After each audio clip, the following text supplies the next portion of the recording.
Hi everyone, it's Colleen Patrick-Goudreau from joyfulvegan.com. Welcome to Vegan POV. Today I want to address an assertion that many of us have made or heard.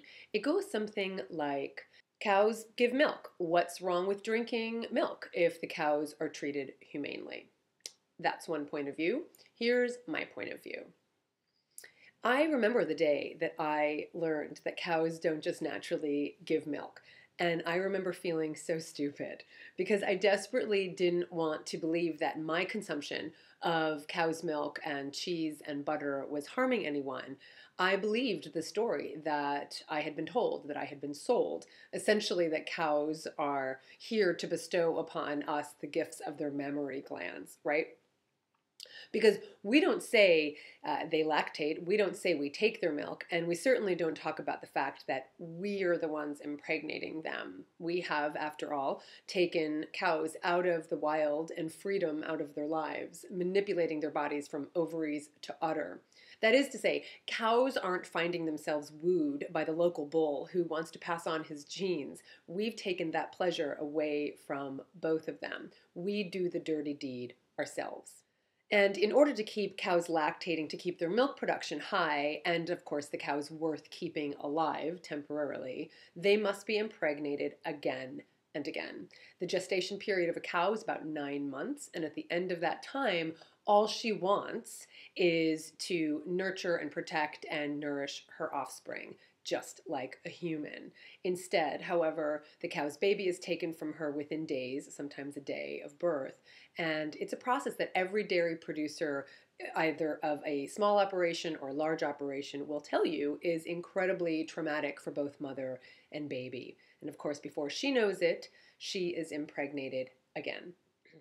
When I first learned about this, what was most striking for me was the fact that the offspring of a dairy cow is merely incidental. He or she exists only because a cow needs to be pregnant in order to lactate. You just can't get around this. The offspring is just the undesired consequence of a forced pregnancy. It doesn't matter what kind of farm they're being raised on. It doesn't matter how they're treated. You can't escape this. Now, of course, if the offspring of a dairy cow is female, she becomes part of the same cycle of impregnation, birth, and loss. And if the offspring is a male, he's sold to become breeding stock or veal or rendered body parts. Every year in the United States, over 800,000 male calves are born to dairy cows, and they're sold within days or weeks of their birth for slaughter. When I imagined hundreds of thousands of newly born animals being separated from their mothers and discarded as so much waste, it was at once, and it remains, incredibly offensive to me. As for the cow herself, her life is only as valuable as the amount of milk she's able to produce, and when she's no longer profitable, she's killed.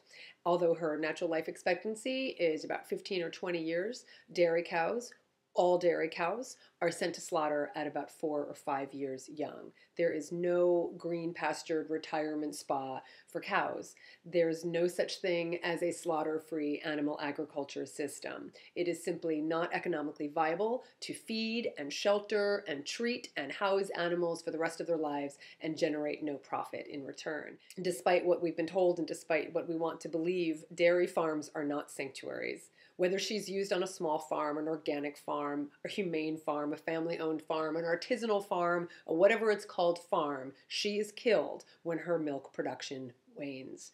Whether the milk is labeled organic or grass-fed or heritage bred, whole, pasteurized, unpasteurized, homogenized, raw, lactose-free, low-fat, 1%, 2%, skim, hormone-free, or natural, her offspring are taken from her and she is killed. And death does not come easy to those who want to live. Thanks for watching, everyone. If you like what you heard, please pass it on. Please give it a thumbs up and subscribe to this channel. And of course, you can support the production of these videos by clicking on the support button below. And of course, you can visit joyfulvegan.com for more. For the animals, this is Colleen Patrick-Goudreau. Thanks for watching.